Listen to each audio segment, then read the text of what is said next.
is a kernel, what are the different types of kernel, different architectures of it, and how actually kernel works. We have discussed about the main 5 kernel architecture that are currently used in the market. For example, the monolithic kernel, the microkernel, the nano kernel, the exokernel, and what are their advantages and disadvantages.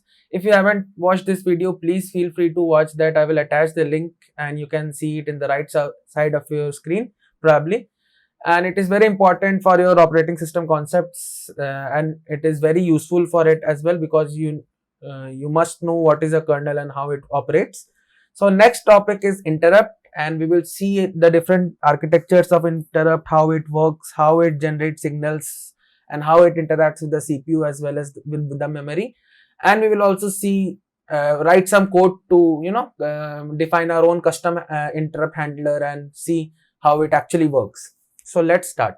So what is an interrupt? An interrupt is basically a signal that is generated by either the hardware or the software to gain attention of the CPU and to stop the current execution of whatever it is doing and to execute the process that it wants to. For example, the interrupt has a specific interrupt number. We will look upon in the next section where how interrupt works, but basically it is some signal that is used to gain attention and to suspend all the current activities temporarily and to redirect its execution to some specific event or task, right? So as you can for example, imagine that your mother is working in the kitchen and there is some urgent work that you require. So you call you call your mother, and that can be a signal, right? That assume that as a signal, and when you provide a signal, your mother stops the work in the kitchen and comes to you if there is some urgency, right? So basically that is what an interrupt is. It is a signal that you provide to the operating system to gain its attention and to stop immediately all the processes that it is working to do some specific task or handle some specific event that is required. I hope you understood what is interrupt, but we will look upon how actually interrupt works, because we cannot randomly stop any process, because there can be some important processes that are running, and if we stop immediately, then it could be a disaster, right? So we should handle interrupt properly. Before going to that, we should know what are the different types of interrupt. So as we discussed, there are 5 important types of interrupts. First is the hardware interrupt. So before hardware interrupt, there are 2 hardware types, right? The external hardware and the internal hardware. So in the external hardware comes the keyboard, your mouse, any other device that you are connected, that the PC is connected to, and the internal hardwares that are available inside of your computer, right? And if there is some error occurring in any hardware, then it is comes under the error hardware interrupt. Next is the software interrupt, which is to actually access or give commands in sense of system calls. Like whenever your code wants to execute something, it requires to generate a system call, and this system call is generated using an interrupt. Okay. Next is the exception and trap interrupts. These are software error handling interrupts. There are 2 types of software interrupts. The main one is the signal one, where you signal the operating system to gain its attention to do some specific works. And in the exception and trap handlers interrupt, if for example you divide a number by 0, then it is a exception, right? These are all handled by interrupts. And the other ones are the non-maskable interrupts. So there are basically 2 types of interrupts: maskable interrupts and the non-maskable interrupts. So in maskable interrupts, what is there? It is something the CPU can ignore, right? For example, whenever some very important process is running which can lead to system failure and you press a keyboard, right? Then the key press can be ignored. That is called a maskable interrupt.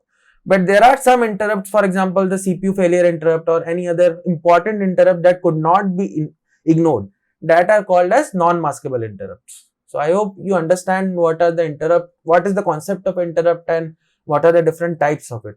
But in the next section, we will discuss how an interrupt works. So before that, we need to learn about cycles. So what are cycles? A cycle in operating system is defined by a set of activities or events that occur repetitively. These cycles represent repetitive processes or patterns, that help to manage the system resources and handle certain tasks and maintain system operations. And it occurs repetitively and in certain interval or in certain time, depending on the requirement of the CPU or the computer, right? So that is what basically a cycle means. So there are two types of cycles, the hardware level cycles and the software level cycles. In the hardware level cycles comes the clock cycles, the instruction cycle, which we will discuss, the memory access cycle, the input output cycle, and the interrupt cycle.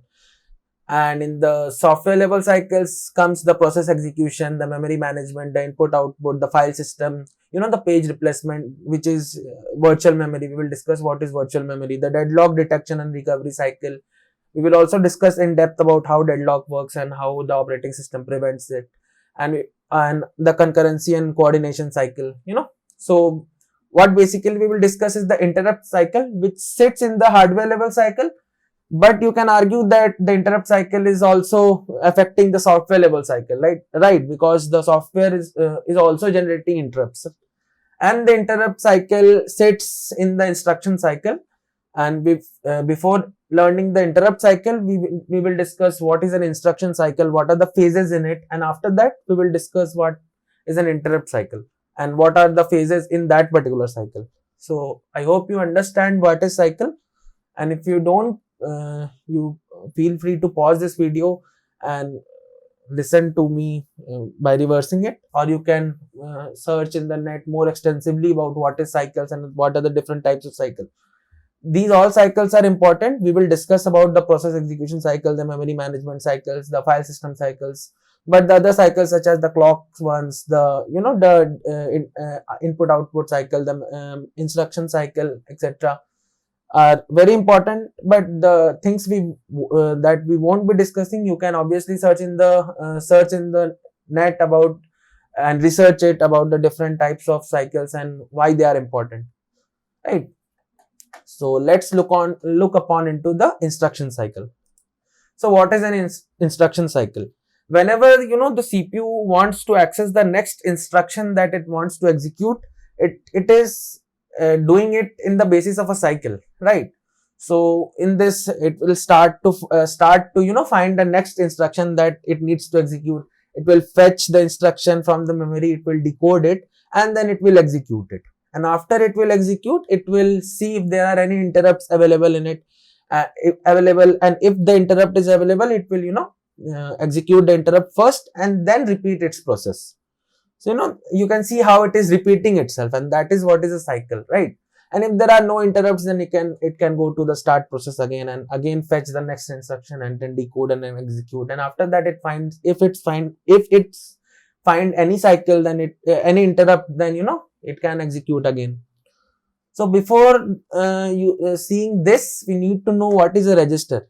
Registers are the smallest storage unit that stores address, instruction, and data temporarily and are very, very fast. The registers are not like memory, how they work, but they are instead very small, small unit where the CPU temporarily stores the data while it is executing, right? So they are very fast. They are used by the CPU while computing any instruction, or while for example, if you add two numbers, the numbers are specifically stored in registers while executing in the CPU, and they are different from the normal memory that we use to store data, right? So let's see what are the different cycles in the instruction.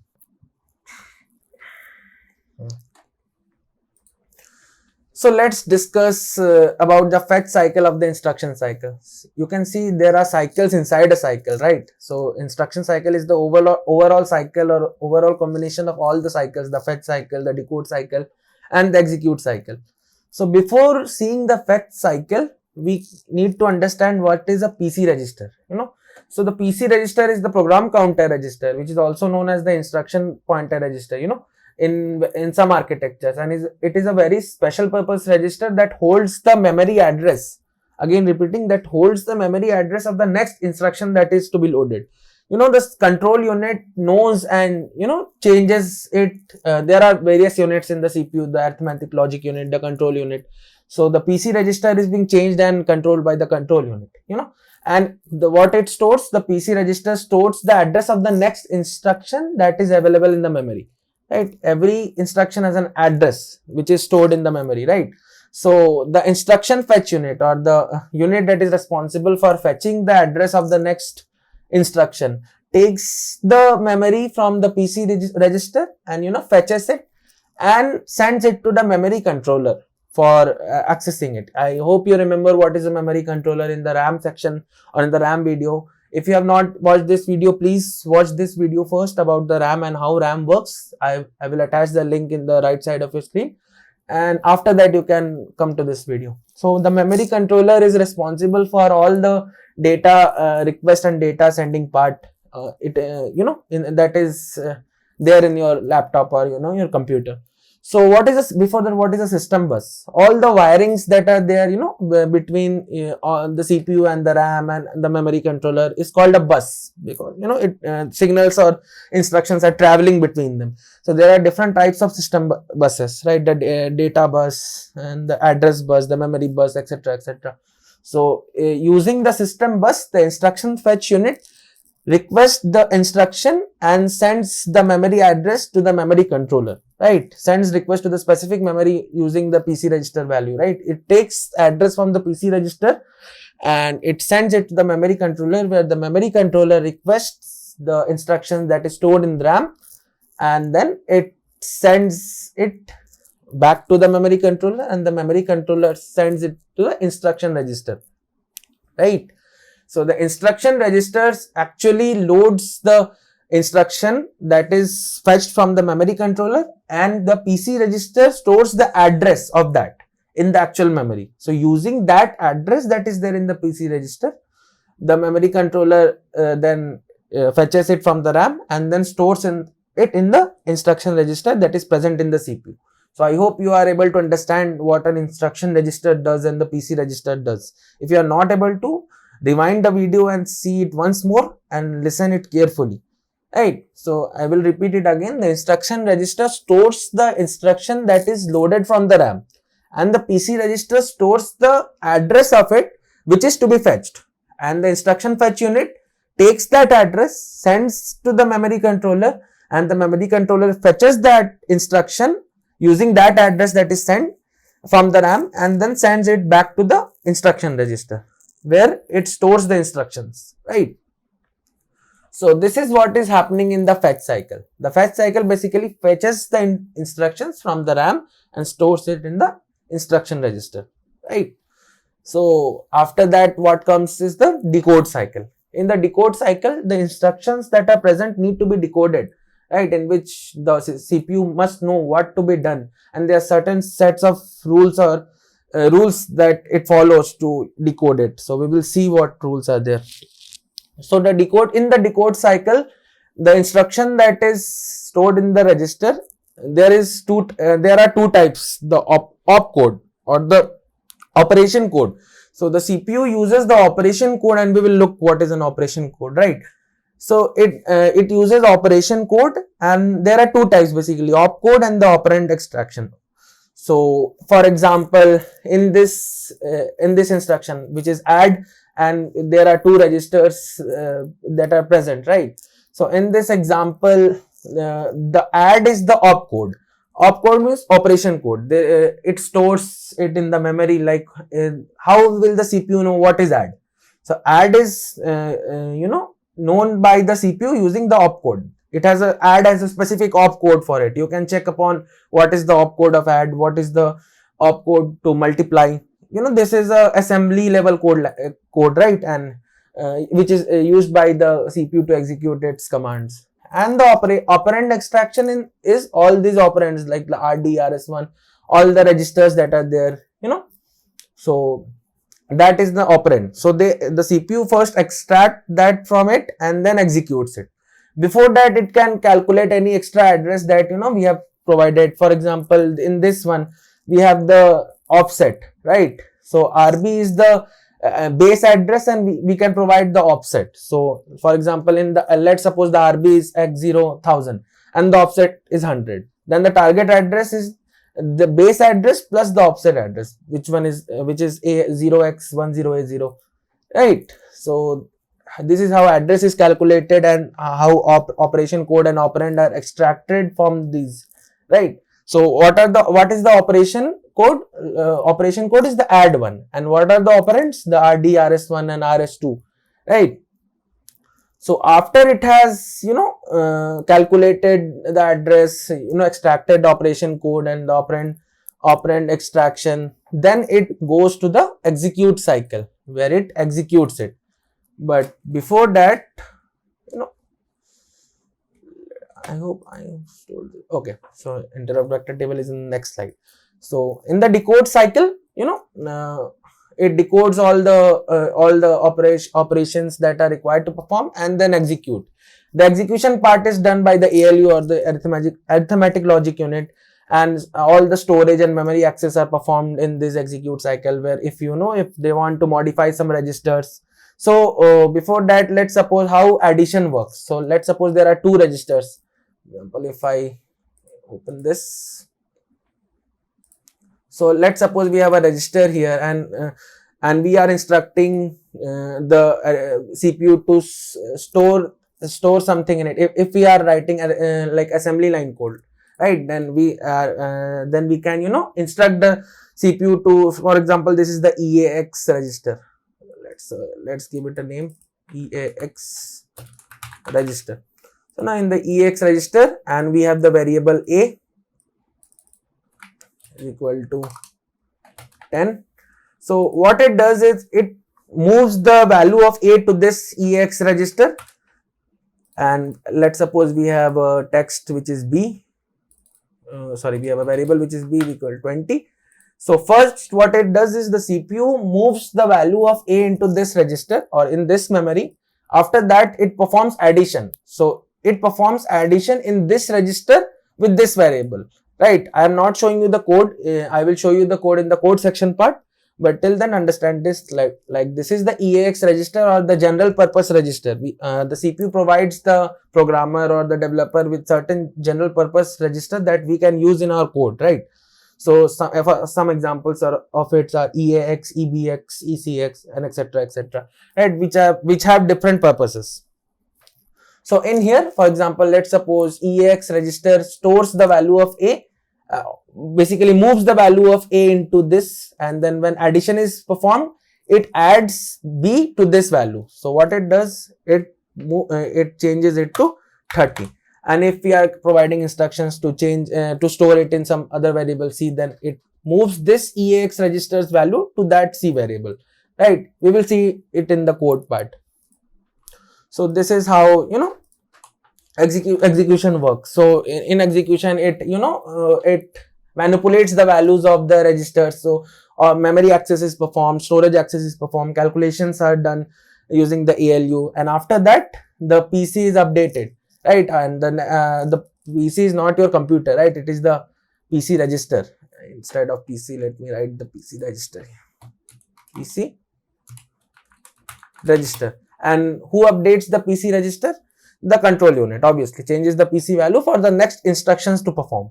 So this is what is the instruction cycle. Now after the execution cycle is performed, we have a flag which is known as the R, which is a flip-flop. If you don't know, flip-flops are another topic that we will discuss in another video. It is a very large topic. Just imagine it is a flag, and if the flag is set to 0, then it will continue to execute the cycle, continue to execute its normal cycle, and if it is set to 1, then it will check the interrupts, right? So if the flag is 1, then it goes on to the interrupt cycle before moving on to the fetching of the next instructions. So this is how the instruction cycle works, where how it fetches and decodes and execute, then again it fetches, decodes and execute, then again it fetches, decode and execute, and so on and so forth, right? So now let's move on to the instruction cycle.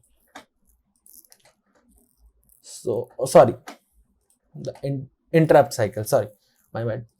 So in the interrupt cycle, what it is doing, that whenever any external device or any software is requesting the interrupt, it is called the interrupt request or IRQ, right? And IRQ is obviously moved through the wires called as interrupt bus. In this, which bus was there? System bus. System interrupt bus is a part of system bus, right? There are different types of buses like the interrupt bus, the data bus, the memory bus, all comes under system bus. We have a general name for it, but here we have a specifically interrupt bus, right? Through the interrupt bus goes to the interrupt controller. So interrupt controller is a hardware that is present in your chip or your laptop that is responsible for controlling all the interrupt requests that are sent to the CPU, right? And the interrupt controller specifically handles it. So what it does, it prioritizes the interrupts. The interrupts have different priority, right? The critical interrupts are there, your keyboard interrupts are there. Obviously the critical interrupts have more priority than your keyboard interrupts, right? You can see that sometimes the mouse or the CPU or the keyboard lags, but the critical interrupt should not be lagging, right? Because it can lead to system failure, and it routes the different types of interrupts, and it handles all the interrupts and sends a signal to the hardware that the interrupt is being handled, right? And sends the output of it as well. So the interrupt controller does is it decodes the interrupt signal and checks for the specific interrupt number. So all the interrupt numbers are specifically there and are known to the CPU. Like if you press the key A, then the CPU knows what is the type of interrupt and what to understand from it and how to respond to it. The CPU already knows, right? So how does it know? It has an interrupt vector table. Now here comes the data structure that that is being used by the kernel that we discussed, right? So the interrupt vector lookup. So it processes the interrupt vector lookup in which it sees that for which interrupt what is the code for it. So before that, let me explain what is an interrupt handle routine. So what is a routine? So any set of instructions that are there to perform a specific task is called a routine in operating system. So for different interrupt numbers, there are different interrupt handle routines that are present in the memory. And in the interrupt vector table, for each and every interrupt number, there is a mapping between the interrupt number and the start address of the code. Your code that is present to handle that interrupt is present in the memory, and the address of that start of the memory is there in the interrupt vector table, right? So whenever the interrupt handler gets an interrupt, it fetches the interrupt number from the interrupt signal and then looks upon the interrupt vector table using an interrupt vector lookup process, and it gets the code that is required to run for that particular interrupt number. For example, if you press A, the CPU types A in the output console. So that is a work that is being done when you for example press A keyword, and for example its interrupt number is 1 and its code is printf, for example printf A. So that is what is in this function handle request, which handles all the interrupts uniquely. There for each and every interrupt number there are different codes. That is called a routine. So after it looks up, it executes this function which will execute the interrupt process, and then after that, okay. So before executing, what it does is it stops the current execution of a process. For example, if some other processes were running, then before that it should stop that, right, and give the control to this particular function. So how does it do that? That is what is known as context switching, and we will look upon what is context switching in a more in-depth way. But till then, just remember that it stops the current process execution. It stores the context of it. For example, if you are doing some work, you need to remember where you stopped, right? So what it does, it stores all the information in the stack. And which stack we have, if you remember, we have the kernel stack and the interrupt stacks that are there. So it can either store it in the kernel stack or in the interrupt stack, depending on the architecture. I hope you remember what is the kernel stack, right? If you don't, again, please feel free to watch the video on the kernel. I will provide the link in your right screen, right? So after it stores the execution or the context of the process, it then gives the control of the kernel to this function, right? And after this function is done, it loads the context of the, or the, it changes the register values that are to be changed. It moves the context back to the process that was running earlier. For example, a register had a value 10, right? And the interrupt wants to change the value of the register to 20. So first we need to store somewhere that the register value was previously set to 10, right? After storing that in the stack, we change the context, we change the value of the register to 20. We do some input output execution, and after that we check the stack, what are the values that are to be replaced with it. So again, after checking, we replace the value of the register to 10. In this example, I have provided you with one register, but there are millions of registers that are being manipulated by an interrupt, and after that we need to restore those values, right? So after the execution, the register values are changed, and then the kernel is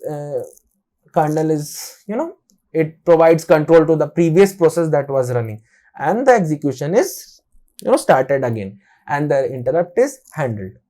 So I hope you understand how interrupt works, right? This is the overall flow of how it works.